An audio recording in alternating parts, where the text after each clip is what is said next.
I love the story. I've told you before that Sue Monk Kidd tells about her daughter getting the dubious role of the Bethlehem Star in a Christmas play. After the first rehearsal, her daughter comes bursting through the door in the most tragic costume of gold tinsel. And Sue Monk Kidd says, "Well, what exactly are you going to be doing in this play?" And she said, "I just stand there and shine." Oh, yes. That's perfect. That's what we do. That's what we're called to do with this little light of mine in our tragic costumes and our dubious roles. We're just meant to stand there and shine. Shine on, friends. Shine on. And the story for today, and thank you, Justin, that was beautifully read. The story for today, when the disciples asked Jesus who is to blame for the blindness of the person who was born blind, they asked, is it himself or his parents? Now that question's never been asked before, right? Not the first time, probably not the last. Somebody wants to know whose blame it is. Is it karmic retribution? Is it nature versus nurture? Is it your parents or the whole dysfunctional system? Now it makes sense to pay attention to responsibility, but this isn't about blame, Jesus says. It's about light. It's about this little light of mine shining through this person. Now the amazing thing about the story is that the characters are so obsessed with blame that even after this person, did you notice this? Even after the person is healed, they're still trying to look for somebody to blame. Right? So they blame Jesus. He healed in the wrong way at the wrong time. And some in the crowd try to maneuver this person into some claim about Jesus that will set him up to be blamed all over again because somehow his healing has been a collusion with dark forces. This guy cannot win. And I can imagine that he might find himself blaming Jesus for all this himself. After all, if God could heal him, why didn't God do it sooner? Why did God let him spend all those years having to beg for a living? Why did God make him struggle? Sure, he's healed now, but why not blame God for all those things he missed in his life while he was blind? See, there's just no winning when you start playing the blame game. Have you noticed that? Nobody wins. And the true test that this person has been healed, I think, is that he refuses to play the game. All I know, he says, is that once I was blind, but what? That's it! Once I was blind, but now I see. That if this light, this healing light, is going to shine in our hearts and all around the world, I think the peacemakers we're going to hear from in the concert later this afternoon would tell us that we have to deal with the persistent and complex reality of blame. Blame can be so seductive. It can make us feel so powerful to assign it or shift it or pass it off on somebody else. Except, what does it say about our own power if we keep making other people responsible for our circumstances and behavior and feelings? How powerful are we? Some of you know that I don't like to be angry. In fact, it's one of the realities of my life that sometimes I've been angry and said something in anger, and then I feel bad about it, and I go to apologize, and the person says, "Really, you were angry?" I didn't notice, and I think, I don't like being angry. If I am, I want you to know. I don't like being angry. It's a spiral for me. I get angry, and then I get angry that I'm angry. Am I alone? spirals on from there.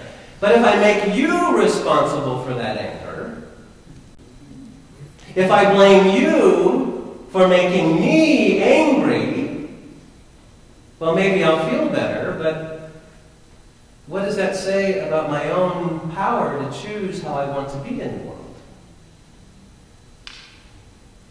If the truth and reconciliation process in South Africa teaches us anything, it's that there needs to be a time to recognize and take responsibility for the hurt and the pain we can cause one another. And through that sense of responsibility, the possibility of healing opens up.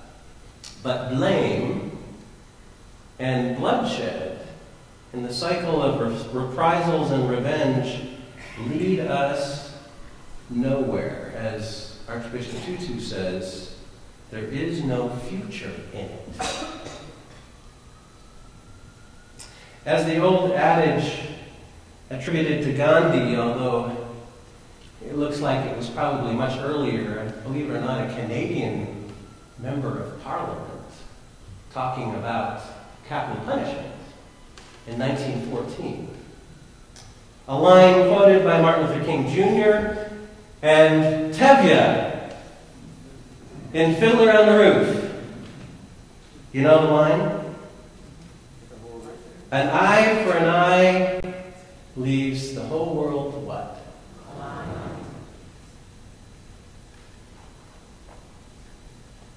This is a story about blindness and blame. An eye for an eye leaves the whole world blind. In our relatively recent history, I've been thinking about September 11th and those images of planes slamming into buildings and people, in some cases, running from them, and in the case of first responders, running toward that storm. I remember the stories of cell phone conversations that were the last words loved ones ever spoke to one another. I remember how quickly the work to identify those who were responsible turned to the blame of Muslims everywhere, right? I was at a clergy gathering a few days later when a colleague suggested that we had brought this on ourselves. We were to blame for our greed and our bullying and our love of power. And I remember thinking as I was sitting there I was going to be sick. Not because I didn't agree that we bear responsibility for how we behave in the world, but because I thought of all those grieving families and all those losses and all that pain that just needed to be mourned. Yes, there's time to talk about responsibility later, but let's start just grieving together. I could imagine how helpless it felt for anyone to watch something like this unfold, and I wanted to find some connection in that experience that might lead us to some wider place beyond the narrowness of blame. There are those who would say that there was a moment in that tragedy when a new light could have dawned. That we as a nation held a place on the world stage that could have shown the way to a new future, a different future. But what did we do? What did we do? We squandered it. We squandered that bright moment, they say, on blame and retaliation. Now, there were signs of hope. Members of the congregation I served at the time, maybe some of you did this as well, went to the Idris Mosque on the north side of Seattle. They formed a circle around the mosque because they were afraid what might happen next. They held hands with people they didn't know. They made a human wall of protection around that place. They were doing more than protecting a building. They were facing down the blame game. Not going to play that game. As they were deciding to do this refrain that we learned in the early days of the AIDS crisis in Chicago kept running through my mind. The one we sang, the one Kathy prayed, healer of our every ill, light of each tomorrow. Give us peace beyond our fear and hope beyond our sorrow. When I learned that song, there was plenty of blame going around. There were members of the medical teams that refused to treat people living with AIDS because they believed that those people were dying because they deserved it. I used to wonder if these folks treated people with lung cancer or people with heart disease.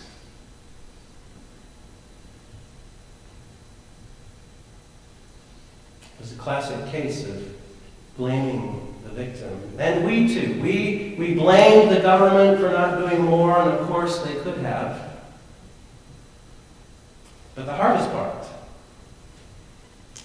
part was the people who blamed themselves. That was the most debilitating blame of all. People who had vibrant lives, who just gave up living. They withdrew from their family and friends, even when those family and friends did not give up on them. I would be called at some point by the AIDS Pastoral Care Network in Chicago and say, could you go see so-and-so? He's really struggling.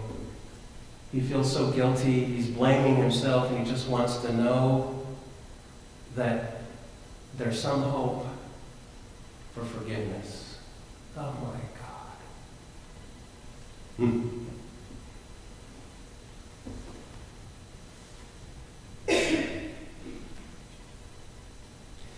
It was in the middle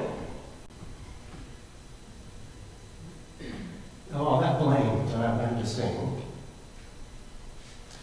Healer of our every ill, light of each tomorrow. Give us peace.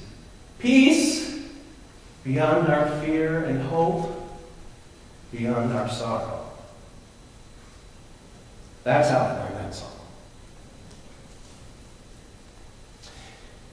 Seamus Heaney, a poet who grew up in the Troubles in Northern Ireland, who wrote the poem that Susan read for us, says, history says, don't hope on this side of the grave. Human beings suffer, they torture one another, they get hurt and get hard. No poem or play or song can fully right a wrong inflicted or endured. And then he recognizes that in that struggle there's pain on both sides. A hunger striker's father stands in the graveyard dumb. The police widow in veils faints at the funeral home. But then he writes, once in a lifetime, let's hope more. The longed-for tidal wave of justice can rise up, and hope and history rhyme. So hope for a great sea change on the far side of revenge. Right? Hope for a great sea change on the far side of revenge. Believe that a further shore is reachable from here. Believe in miracles and cures and healing wells. And I keep hearing that melody, right, running in my head. Healer of our every ill, light of each tomorrow, give us peace beyond our fear and hope beyond our sorrow. There's enough blame to go around, but there's no future in it.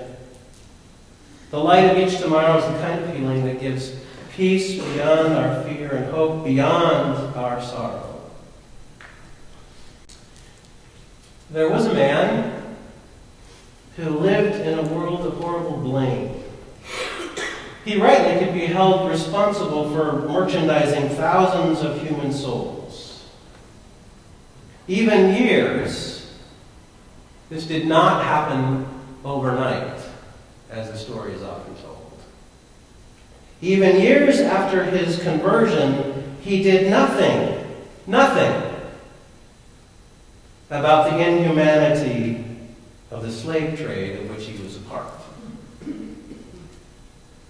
By his own testimony, This man was a wretch, he says, living under the burden of his own and humanity's blame. And then he wrote a song. And the song of this slave trader became the song of slaves. Those of you who do such things, you might want to look up Wintley Phillips on YouTube. Wintley Phillips, YouTube.